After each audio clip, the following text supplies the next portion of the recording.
Do you ever feel like you've had a corporate lobotomy? That numb feeling where you just aren't really dreaming anymore. You're just going through the motions. You're getting the work done.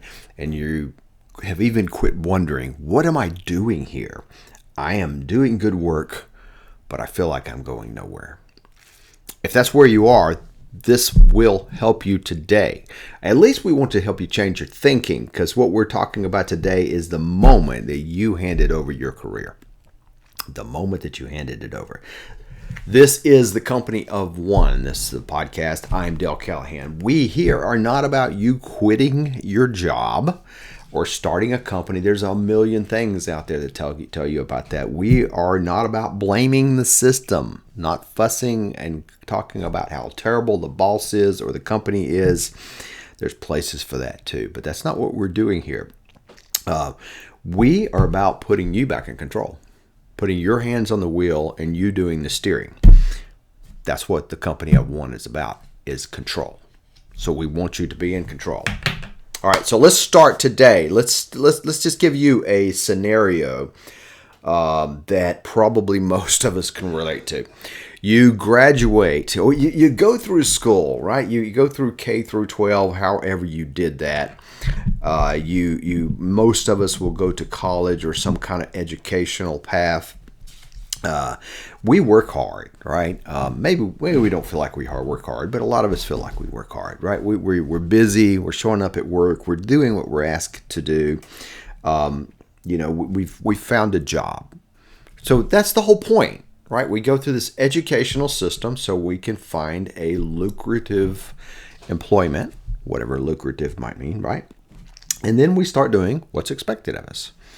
5 years later, we oftentimes realize, and it seems like the 5 year is a fairly decent marker of this. Sometimes it's a little earlier, sometimes later. But let's just say 5 years. We start feeling something. We start feeling like, what am I doing? Nothing is moving.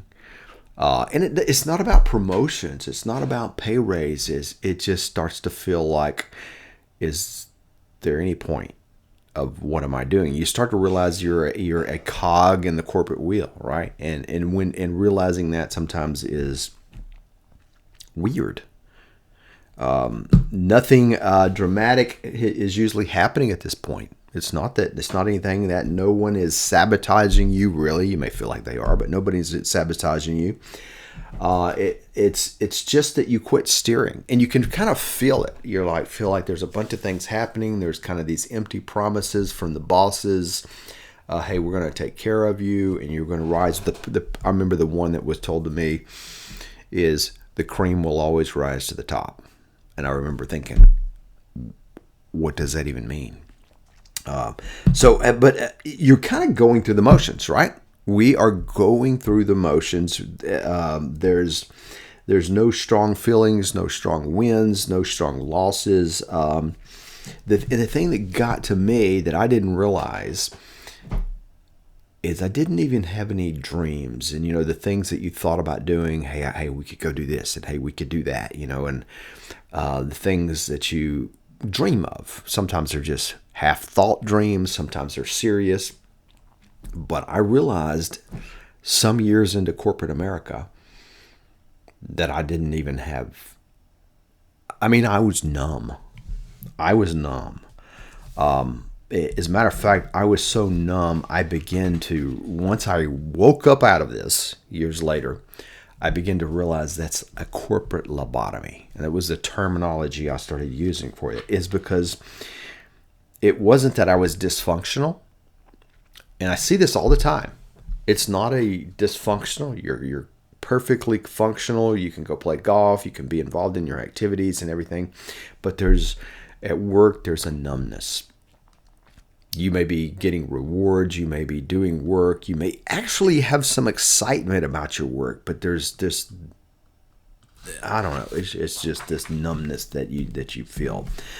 So that's what we want to kind of talk about today, because what happens, the numbness comes from not being in control.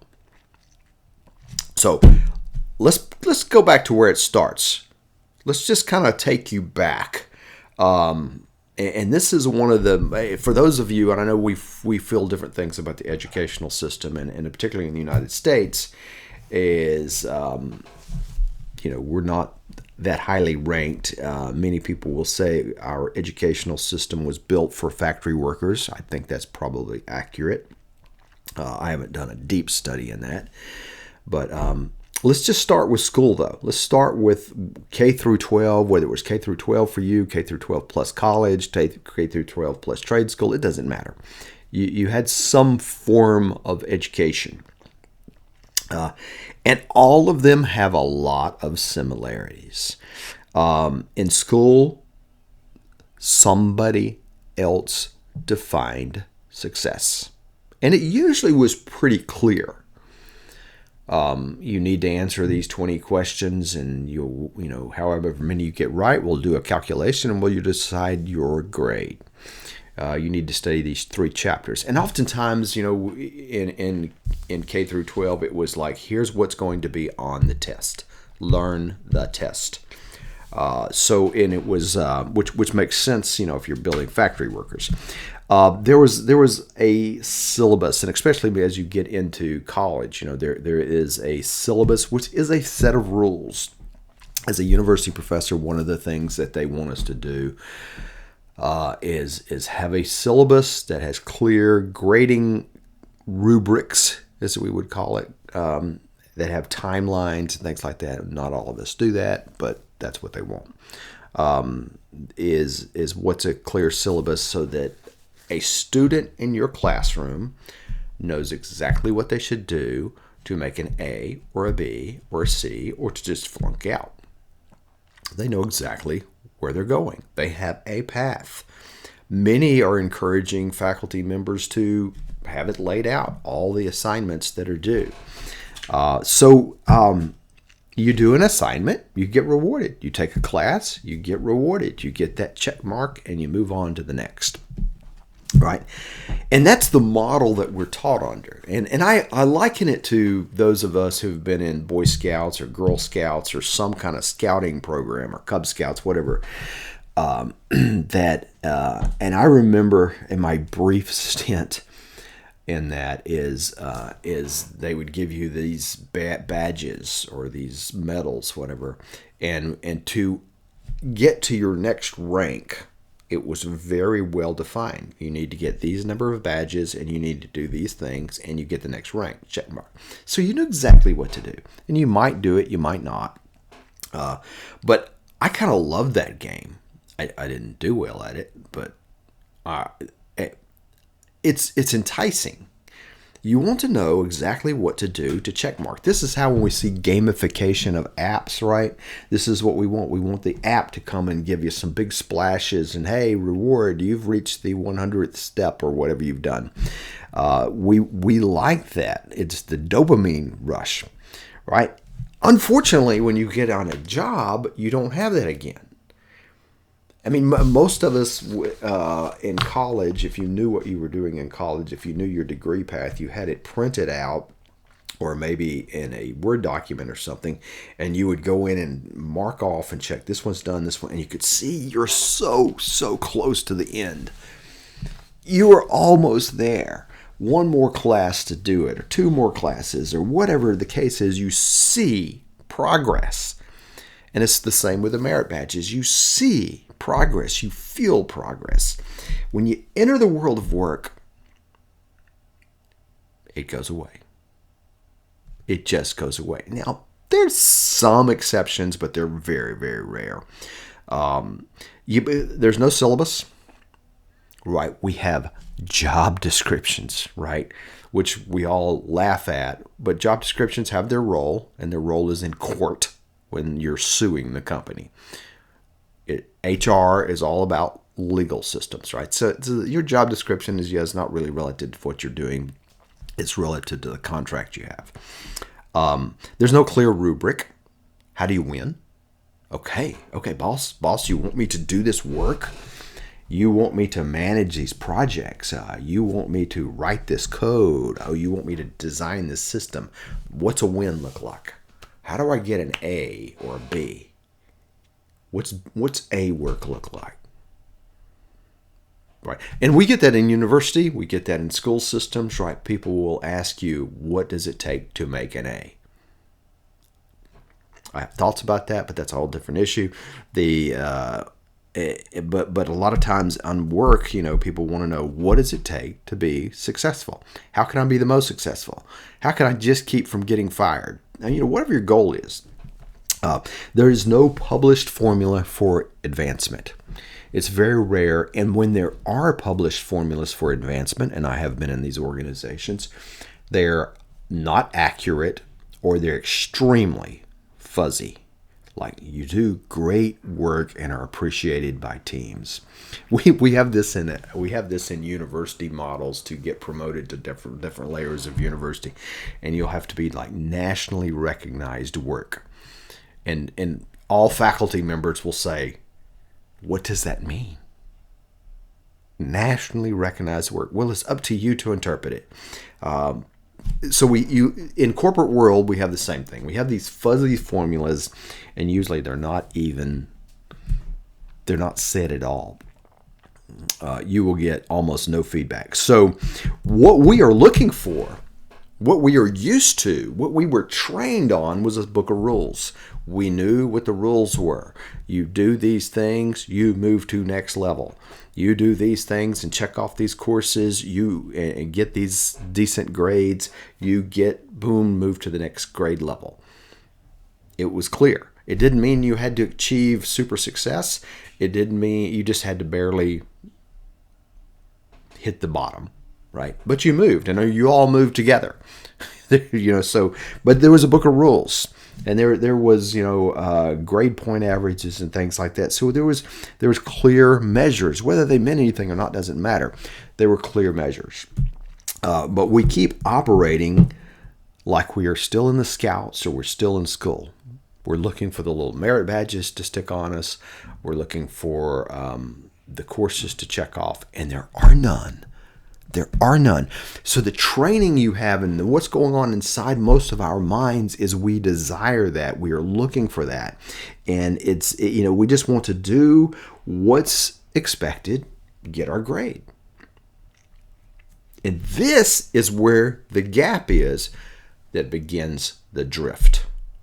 Okay? This is where the drift begins. So now let's move to this compliance gets mistaken for professionalism. This is what I would call this. We have learned and been trained, because of this where the drift begins, we've learned that we should comply. And that makes us a pro, a professional. We wear the suit or the tie, or we sit in front of the Zoom call with the right outfit, whatever it is we are doing. We have the right title. We have the business card or LinkedIn profile, whatever. We don't have business cards near as much anymore. But we come to this conclusion that we have this being reliable is good. I just need to be reliable. I need to do what the boss says. The boss is crazy. The boss, it changes from week to week. The boss is a micromanager. The boss is a great leader. We have all of these, right? And most of you, if you have any corporate career, is going to have all of them and a few other ones that you probably don't want to name. But being reliable means doing what the boss wants, but it's not directional, right? You're solving the immediate problem of doing what the boss wants. And most of us aren't even doing that good at that. I think when you can actually do good at that, you start being directional. That's a whole nother podcast issue. But we just think, I just need to do good enough for whatever that fuzzy thing is they won't say, that they don't even know themselves. I'm talking about the boss. I have zero clarity. So I'm just trying to show up. I'm going to the meetings. I'm trying to do what I think needs to be done. I do and what the last guy did, and here I am. So we do hit deadlines, right? We turn in things on deadlines. We complete tasks, and we try to stay fairly agreeable, team player type stuff. Was not my strong suit. I was actually told. Team player is not your strong suit. So, but there's nothing wrong with these kind of things. Compliance, that's great. That is great. But if you just kind of want to keep doing your job and you want to never move, I remember a guy telling me he had gotten a new job with a company and he was so excited because it was his first job. He was in the big building and they had big windows and he didn't have a seat near the window.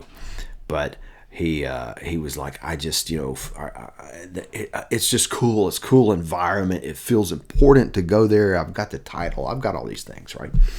And he came to me one day and said, there was a guy that's been there for 25 years.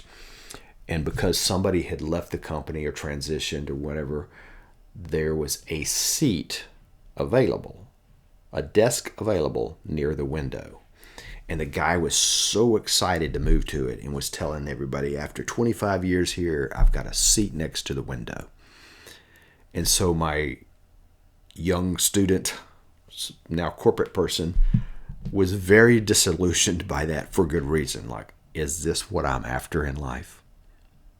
A seat next to the window. Compliance. That's what got the guy the seat next to the window after 25 years of work. It got him nowhere else. My student was recognizing that there's something wrong with the system. If this is the reward you're after, maybe there's something wrong with you. I don't know. But compliance, though, is not a strategy. Certainly, we need to comply. We need to be working for serving the people we're there to serve, but that's not a strategy for you. And that's what we're talking about here. We're not talking about your boss, your corporation, and like I said in the company one, none of this is evil. They are trying to get work done to serve their external customers so they can make money. But I'm talking about you, your income, your strategy. What's your strategy? Most people will assume this. Let's see if this fits for you. If I keep doing good work, the system will take care of me. Now, the system might be the company will take care of me. My boss will take care of me. The universe will take care of me, whatever. If I just keep doing good work, I'm going to be rewarded. That's the model. That's not true. That is not a true statement. If you just keep doing good work, you might just keep doing good work for 25 years and you may get a seat at the window, but you may get nothing else. Well, you'll get your 3% pay raise, 2% pay raise, whatever. That's it. You're a cog in the wheel.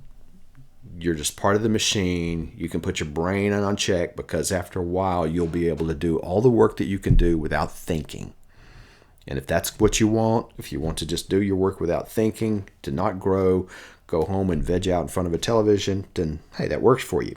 Probably if you're listening to this, that's not a fit for you. Like I said, none of this is evil. None of this is, this is just busyness, right? This is just us being busy. Organizations reward outcomes tied to priorities. And let me translate that. Organizations reward you if you help them make more money or spend less money. That's usually the priority. Help me make more money and spend less money. Oh, and more importantly, be able to explain and show how you made me more money or spent less money. Be able to show me that. Most of us can't do that. That's another thing we do, but that's a whole nother issue too. So this is it's kind of this quiet consistency here, and this is where we stop thinking about where your work leads, and we become reactive. The 25-year seat at the window just reacted. There's an email. I need to go to that meeting. Oh, I got this meeting scheduled. Oh, I got some deadlines. I need to meet them. I'm just reacting. Somebody else is driving the train. I'm just reacting to the stuff. That's where the lobotomy comes in. Now, a lobotomy means you're not feeling anymore. You're not excited. You're just doing the next thing. If any of you have ever been on like antidepressant, and this is probably not true of all of them, but a lot of antidepressant medications are known for this. There's no highs and there's no lows. I'm just going through the motions. As one person put it to me one day, he says, you go home when your dog has died. Most of us, that's an emotional thing. A dog is a family member. And he's like, you go home, your dog has died, and you're like, get a new dog. House is burned down, get a new house. There's just you're just numb. You're just numb. And that, to me, that's what a corporate lobotomy is, like a mega dose of antidepressants as it comes every day of your life. You're not feeling anymore. You're numb. So this is all the bad news, right? You're like, Dale G, this is not really helpful to me. I think you're seeing where I'm going. It's not the company's fault. It's not even the educational system's fault. Maybe you were trained this way, and maybe there's some nefarious issues going on there. But that's not our point here. The point is you have agency and you have control. And you have a lot more control than you think you do. I have seen it. I have witnessed it. I have coached it. I have experienced it myself with thousands and thousands of people. No one took control. You set it down. That's the point here. And once you start to see the problem, you start, what is it? You're halfway to the solution. I'd say you're more than halfway to the solution. Once you start to see that you have relinquished control of your career, your work, your income. The word career just means all these things, right? You've relinquished control to somebody else. You did it, not them. They're not doing anything wrong. There may be people doing things wrong, but that's not the point. You did this. You're not blaming them. Look in the mirror. It's your responsibility to fix it. Even if you are working for one of these terrible organizations, or you have a boss that's unethical and evil, right? Those people are out there. You're responsible for staying there. You have choices. Your boss didn't take your direction. Your boss didn't take your steering wheel from you. You handed it over. Maybe because you never realized you had it. Right? Somebody's got to be flying the plane. And if you're not going to do it, well, they're gonna at least keep us from crashing. They're not going to really direct you to the airport you want to be, maybe, but they're going to keep you from crashing. And that's kind of how we think about our career, right? Our career is probably not going to crash and burn because they're going to tell us enough to keep us on the payroll. They're going to tell us enough to keep us functioning and doing something good for them. But we're not getting where we want to go because we're not steering.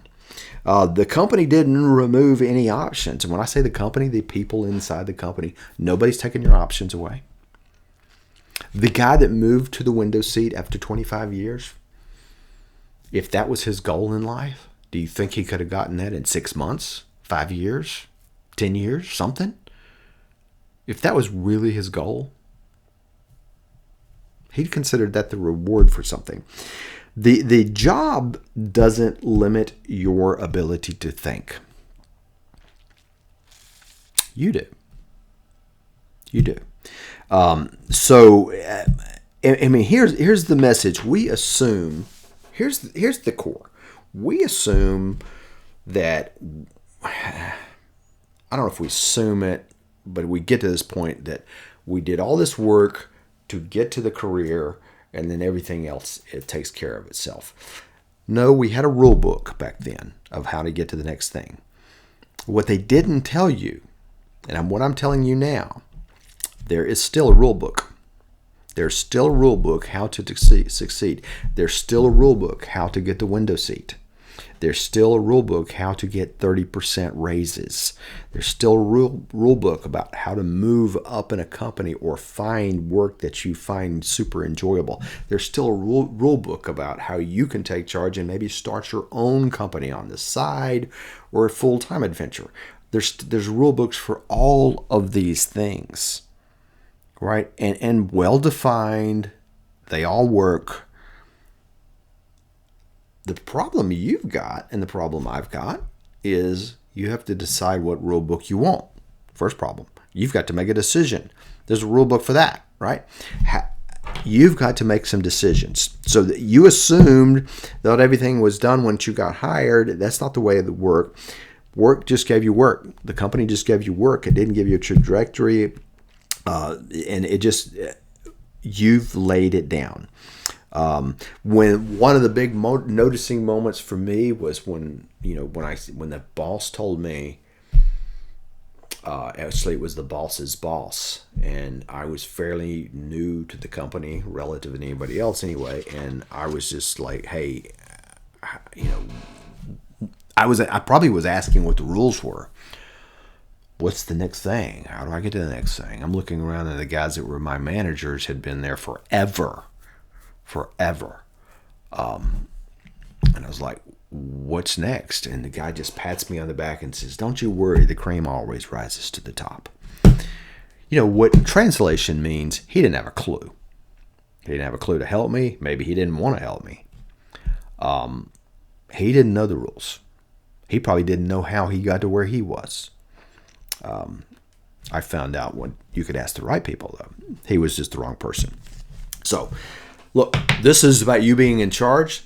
You need to take back the wheel. Now, so if this is making you uncomfortable, if you're like, wait a minute, this feels like my life. This feels like, I'm sensing some of the things this Dale is talking about. Good. If it's making you uncomfortable, good. Because you're probably already uncomfortable. It's not, this discomfort you're feeling it doesn't mean you're trapped. It doesn't mean you've made so many mistakes you can't get this back. It doesn't matter how many years you've been doing it. But it's proof that you're thinking. Because there's some people that, like I said, they're not going to listen to this because they're thinking, I just want to do my job and go home and watch TV. Or whatever the modern equivalent for that is. I guess watch YouTube videos. I just want to go home and do that or play video games. That's it. I don't care. And it's a different model. That's all they care about, right? But if you're listening to this, you probably do care, and you probably do have the ability to do a lot more. The corporate lobotomy doesn't happen because you're weak. It happens because you let go of the wheel. And you're only... Have you ever been driving? For most of us that are used to driving a car, when somebody else is driving, it's a little nervous. I imagine a pilot is the same thing, right? If you're used to being the main pilot and now you're in the co-pilot seat today, it's a little nerve-wracking, or worse yet, if you're a passenger in the in the plane, is that nerve-wracking? Because you knew how to steer. You knew how to react to, when you're driving, you know how to react to things. But when somebody else is driving, you're like, are they reacting right? And I guess if you're a passenger enough, you become numb. I figure he's got it. I'm good. We're going to get to the destination we want to. To me, that's how the corporate lobotomy is. You just get numb because you figure somebody else is handling it for you. So if you've been failing to steer, this is what we're doing here in this podcast. And the fix here isn't quitting your job. Because if you get a new job, you're in the same spot. Right now, you may need a new job. You may need to start your own company. The fix is really the big fix is you deciding to take the steering wheel.